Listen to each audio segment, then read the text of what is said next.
Hello everyone, good morning सभी को। और आपका 4 दिन बाद फिर से एग्ज़ाम शुरू हुआ है एसएससी एमटीएस का। 14 अक्टूबर फर्स्ट शिफ्ट का एग्ज़ाम समाप्त हो चुका है। तो जो भी क्वेश्चंस मिल पाए, देखिए चाहे जितना बिजी यहाँ पर हमारा शेड्यूल हो या फिर चाहे मैं जितनी थकान में हूँ, लेकिन फिर भी मैं कोशिश करता हूँ कि आप लोगों के लिए वीडियो यहाँ पर मैं बनाऊँ एनालिसिस का। क्वेश्चन भी काफ़ी हद तक नहीं मिल पाते हैं, काफ़ी कोशिश करने के बाद 2-2 घंटे जब लगे रहो तब जा कर के 8 से 10 क्वेश्चन मिल पाते हैं। तो इतनी तो रिस्पॉन्सिबिलिटी आप लोगों की बनती है कि वीडियो को आते हुए आप लोग वीडियो को शेयर कर दिया करें और वीडियो को लाइक कर दिया करें। और अगर सब्सक्राइब नहीं किए हुए हैं तब तो ज़्यादा ही बुरी बात है, मान लीजिए सब्सक्राइब तो करके ही रखना है आप सभी लोगों को। तो चलिए शुरुआत करेंगे बिना टाइम वेस्ट के। जो भी क्वेश्चंस मिल गए बताने की कोशिश करते हैं हम लोग। पहला जो क्वेश्चन यहाँ पर पूछा गया है कि अनीता शर्मा को किस नृत्य के लिए संगीत नाटक अकादमी पुरस्कार मिला हुआ था। तो अनीता शर्मा की बात करें तो इनका जो रिलेशन है वो सत्रिया डांस से था। सत्रिया इसका राइट आंसर था। और सत्रिया की मैं बात करूं तो ये भारत के असम राज्य से रिलेटेड है और इसे वर्ष 2000 में शास्त्रीय नृत्य का दर्जा दिया गया था। जो 8 शास्त्रीय नृत्य हैं भारत के, उनमें सबसे लास्ट वाला है आपका सत्रिया। सत्रिया से कुछ और नाम आपके याद रखना है। एक तो आपको जतिन गोस्वामी याद रखना है, यानी कि जो जतिन गोस्वामी हैं इनका भी रिलेशन सत्रिया से है। इसके साथ साथ एक नाम आपका और बनता है शंकर देव, यानी कि इसके जनक माने जाते हैं शंकर देव, तो ये भी आपके इसी से रिलेटेड है। और एक आपको याद रखना है बोर बयान। बोर बयान आपके किसी भी शब्द में लग करके आ जाए, कोई भी नाम आपको मिले, बोर बयान आपके लास्ट में मिल जाए या बोरा आपको लिखा मिल जाए, मान लो घनाकांत बोरा हो गया, जैसे बोरा लिखा मिल जाए या बोर बयान मिल जाए, तो इनका जो आप टिक करेंगे तो वो आप सत्रिया को ही टिक करेंगे।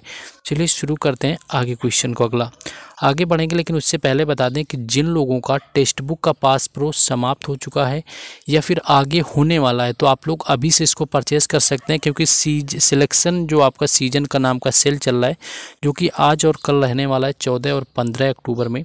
वैसे तो आप लोग देख रहे होंगे कि 600 से ज़्यादा का आपको मिल रहा है टेक्स्ट बुक का पास प्रो, लेकिन अभी करंट में क्या है कि ये 439 रुपीज़ का मिलता है, जिसके लिए आपको मेरा कूपन कोड यूज़ करना होगा। राज10 यूज़ करेंगे तो आपको 12% का डिस्काउंट के साथ में 439 मिल जाता है। हो सकता है आपको 13% पे मिले तो 434 मिल जाएगा।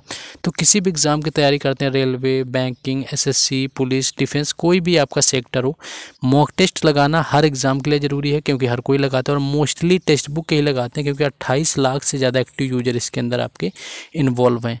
तो इसमें आपको मॉक टेस्ट मिलेंगे, साथ ही साथ प्रीवियस ईयर पेपर मिलेंगे। तो परचेज़ करने का लिंक मैंने डिस्क्रिप्शन में दिया है, कमेंट बॉक्स में भी पिन किया हुआ है। मेरा कूपन कोड यूज़ करना बिल्कुल ना भूलें राज10, जिससे कि मुझे थोड़ा सा सपोर्ट यहाँ पर आप लोगों की तरफ से मिल जाता है अगर आप मेरा कोड जो है यूज़ करते हैं। तो जाइए ज़रूर परचेज़ करिए और देखिए, क्योंकि आपका ऑफ़र जल्दी जल्दी नहीं आता है।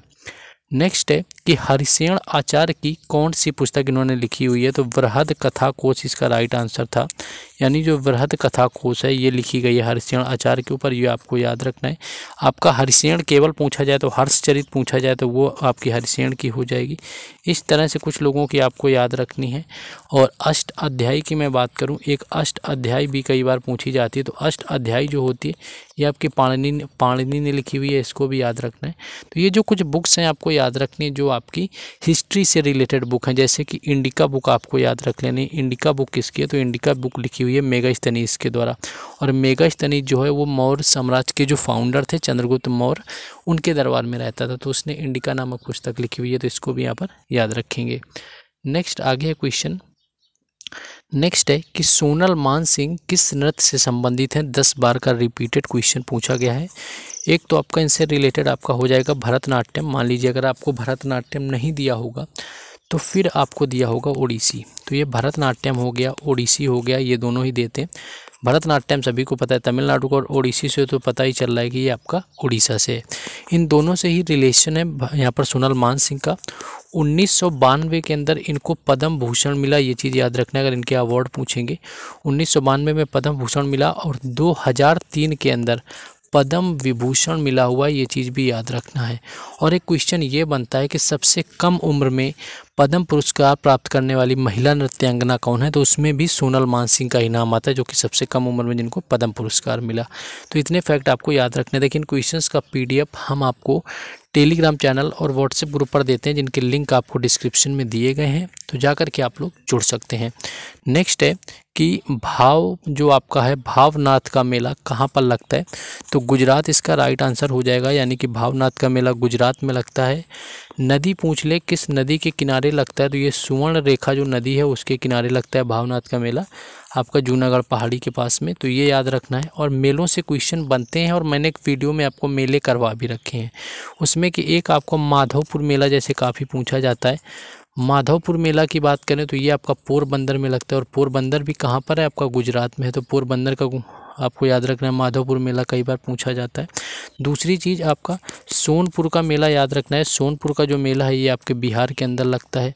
सोनपुर के साथ में आप सूरज कुंड का मेला याद रख सकते हैं। सूरज कुंड का जो मेला है ये आपका फरीदाबाद में लगता है।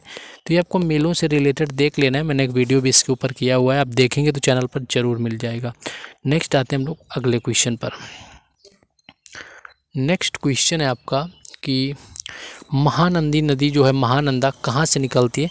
तो वैसे तो ये हिमालय से निकलती है, आपकी इसको मैं बता दूं ये हिमालय से निकलती है, लेकिन फिर भी अगर आपको दिया होगा मान लीजिए स्टेट, तो ये पश्चिम बंगाल यानी कि वेस्ट बंगाल से निकलती है, दार्जिलिंग से। अगर आपसे पार्टिकुलर स्टेट पूछा होगा तो वेस्ट बंगाल के दार्जिलिंग से निकलती है। मोस्टली आपके कुछ और नदियों के उद्गम स्थल पूछे जाते हैं, जैसे कि आपसे नर्मदा का पूछा जाता है, तो जो नर्मदा नदी है ये आपके निकलती है कहाँ से, अमरकंटक से, तो नर्मदा निकलती है अमरकंटक से। दूसरी आपकी गोदावरी की मैं बात करूँ तो गोदावरी नदी निकलती है जाकर त्र्यंबकेश्वर पहाड़ी से, यानी त्र्यंबकेश्वर जो पहाड़ी है उससे निकलती है जाकर के नासिक की, ये चीज़ याद रखना है। कृष्णा नदी की बात करूँ, कई बार एक बार पूछी गई है एसएससी के एग्ज़ाम में, तो ये निकलती है जाकर के महाबलेश्वर की पहाड़ियों से, तो इनको भी याद रखना है। तो नदियों के उद्गम स्थल आप लोगों को याद रखने हैं। नेक्स्ट एक क्वेश्चन एक्चुअली यहाँ पर पूछा गया था कि भारत का पारंपरिक खेल कौन सा है। तो एग्जैक्ट खेल तो ऑप्शन में नहीं मिल पाया, लेकिन हो सकता है कि ऑप्शन में आपको कबड्डी दे दिया हो मान लीजिए, तो कबड्डी भी आपका पारंपरिक खेलों में भी आता है। और इससे पहले आपका खो खो भी होता है, वो आपका पारंपरिक खेलों में आ जाता है, खो खो हो गया। शतरंज भी आता है। तो आई थिंक आपको इनमें से ऑप्शन अगर दिया था तो आपको खो खो टिक करना था। और इससे रिलेटेड देखिए, जब पीवाईक्यू में क्वेश्चन पूछा जाता है तो पूरी तरह से आइडिया होता है कि क्या आपका इसका आंसर होगा।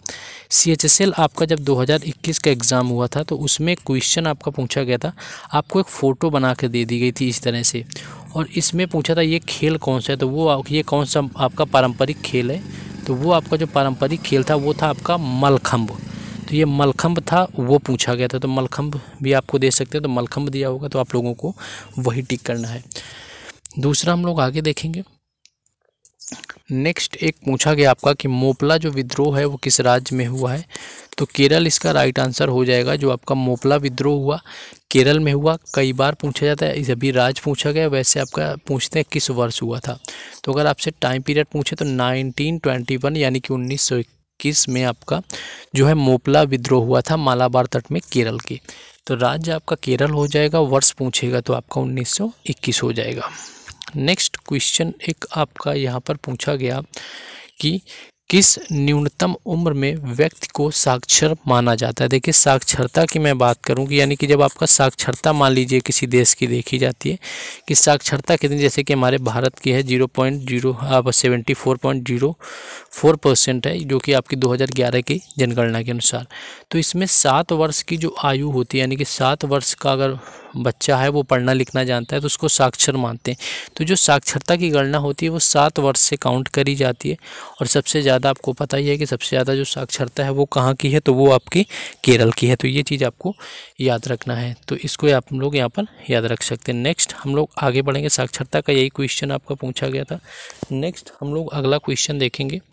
नेक्स्ट एक क्वेश्चन आपका देखने को मिला हुआ था कि आपका जालो जो है किस समुदाय से आपका संबंधित है। तो यहाँ पर अगर मैं जालो की बात करूँ तो आपका पृथ्वीकर्मी यहाँ पर राइट आंसर था, यानी जो पृथ्वीकर्मी है ये आपका जालो समुदाय से रिलेटेड है, जिसे कि जालो कहते हैं। और ये एक प्राचीन भारतीय आपका समुदाय है। इस समुदाय मुख्य रूप से आपका पृथ्वीकर्मी से आपका संबंधित है। तो पृथ्वीकर्मी जो है इसका राइट आंसर था। तो ये क्वेश्चन आपका पूछा गया था। तो यही थे, इतने ही क्वेश्चन आज की शिफ्ट में मिल पाए थे और ज़्यादा क्वेश्चन तो देखने को नहीं मिले। और मैं कोशिश करूंगा कि हर शिफ्ट का आपको टाइम से एनालिसिस करवा सकूं, और जैसा कि मैं कोशिश में लगा रहता हूं। तो आपने अगर टेक्स्ट बुक पास प्रो लेना है तो जाइए और अभी परचेस करिए जा करके, क्योंकि आपका ऑफ़र आज और कल का ही है। आपका राज मेरा कूपन कोड यूज कर लेना। और दूसरी चीज़ क्या याद रखना है कि वीडियो को शेयर करिए ज़्यादा से ज़्यादा, जिससे कि हमें भी थोड़ा मोटिवेशन मिलता रहे काम करने के लिए। बाकी लाइक कर सकते हैं वीडियो को, चैनल को सब्सक्राइब जरूर करें। बाकी मिलेंगे हम लोग अगले वीडियो में सेकंड शिफ्ट में। जय हिंद।